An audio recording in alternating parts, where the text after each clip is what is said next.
اگر بنحال کے اندر کوئی کمی ہے وہ یہ ہے کہ وہاں لیڈروں میں امتیاز احمد شان نہیں ہے.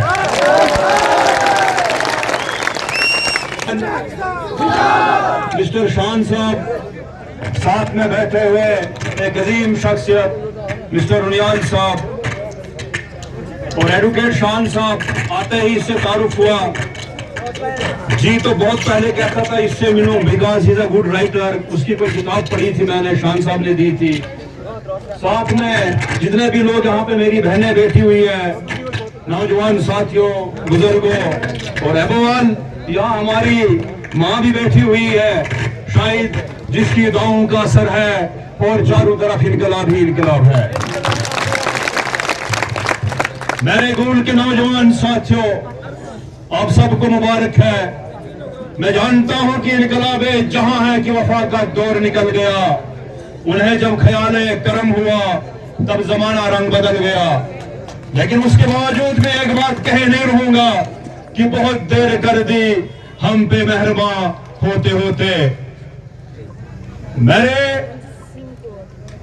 گول کے نوجوان ساتھیوں اور بزرگوں اور بہنوں, بہتر جانتے ہیں کہ بشیر احمد رنیال اگر آج گول کی سرزمین پہ آیا ہے تو اس کے پیچھے وجہ کیا ہے.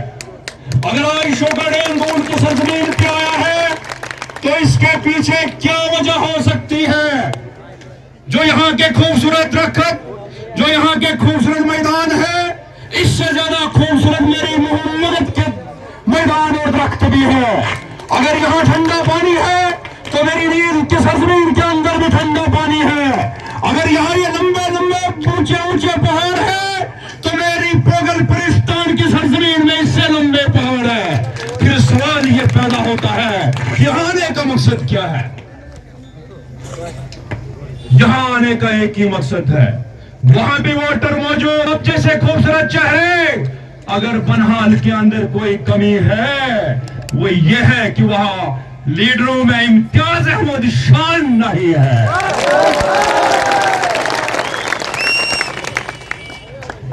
فرض ہوتے ہیں آنسوں کے سجدے, بلند جب آزمائش کی اذان ہوتی ہے. بڑا مشکل ہوتا ہے ضبط کا وضو سنبھالنا, بڑی لمبی یہ صبر کی اذان ہوتی ہے. آپ بہتر جانتے ہو گول کے نوجوان ساتھیوں, آپ سے پہلے میں کھڑی محمد نیل پوگل پرستان اور بنحال کے نوجوانوں کو سلام پیش کرتا ہوں. جانتے ہو کیوں؟ وہ اس لیے کیونکہ آپ کو گول کی سرزمین میں کسی سے مقابلہ ہے ہی نہیں. اگر ہے تو کوئی صنف نازک ہو سکتی ہے, اور اس صنف نازک کو بتا دو یہ جو خونی جھنڈا آپ کو نظر آتا ہے. میں تاریخ کے اوراق میں جانا نہیں چاہتا, لیکن بس صرف ایک شعر ان کے نظر کرتا ہوں تو نیشنل کانفرنس کی پوری تاریخ سامنے آئے گی. ایڈوکیٹ شان صاحب بھی یہاں ہے. دہقان و کشت و خیابان فروختن, دہقان و کشت و خیابان فروختن, و قوم فروختن و چرگا فروختن. یہ علامہ اقبال نے امرتسر کے معاہدے کے دوران کہا تھا. اس معاہدے کا کیا فائدہ جہاں ہمارے کھیت کو بیچا گیا, جہاں باغ و پھولوں کو بیچا گیا, جہاں قوم کو بیچا گیا, اور اتنا سستا بیچا گیا کہ تاریخ کے اوراق میں کہیں کوئی جگہ نہیں ملتی. اس لیے میرے نوجوان ساتھیوں, ہم جانتے ہیں کہ گول کے لوگوں نے بھی بڑی جدوجہد کی تھی, لیکن انہیں بھی شاید ان کے جو قسمت کے ستارے ہیں وہ گردش میں رہے, اسی طرح جس طرح بشیر انیال صاحب اور شوکت ڈینگ کے ستارے گردش میں رہے. ہم نے کہا آپ بیٹھ کے بات کریں, آؤ ان ظالموں کے خلاف لڑائی لڑیں.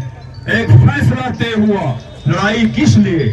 Not for the self dignity. لڑائی لڑی تو for the betterment of you people, ان مظلوم لوگوں کے لیے لڑی گئی ہے. ارے ظلام بحر میں تو کھا کر سنبھل جا, ارے تڑپ جا پیچ کھا کھا کر بدل جا. اگر نہیں ہے تیری قسمت میں ساحل موت تو ابھر کر جا ہے جس طرف نکل جا. لیکن اس کے ساتھ ایک اور بات کہوں، ہمیں جب علاقائی نیل کے اندر پرسوں جلسہ دن کو تھا تو رات کو بنحال کے دونوں لیڈر کھڑی کی سرزمین پہ پہنچے. جس دن کھڑی کی سرزمین میں جلسہ تھا تو رات کو نیل کی سرزمین کے اندر پہنچے. میرے دوست، یہ لڑائی ہم آپ کے لیے لڑ رہے ہیں، اور کل جتنی زیادہ لڑائی آج ہم آپ کے لیے لڑ رہے ہیں، کل اتنا ہی زیادہ آپ پہ بوجھ بھی ہوگا، کیونکہ بنحال کے لوگ بھی بڑے مظلوم ہیں. میں نے پہلے کہا ہم ظلم اور ستم کے ستائے ہوئے لوگ ہیں، اس لیے ہمارا رخ جو آپ کی طرف ہے. میں تمام لوگوں کو ایک ہی بات کہوں گا، وہ یہ ہے کہ جو تیری آنکھوں کا نور کھو گیا ہے وہ منظر تلاش کر، جو تو باہر ڈھونڈ رہا ہے وہ تو اندر تلاش کر.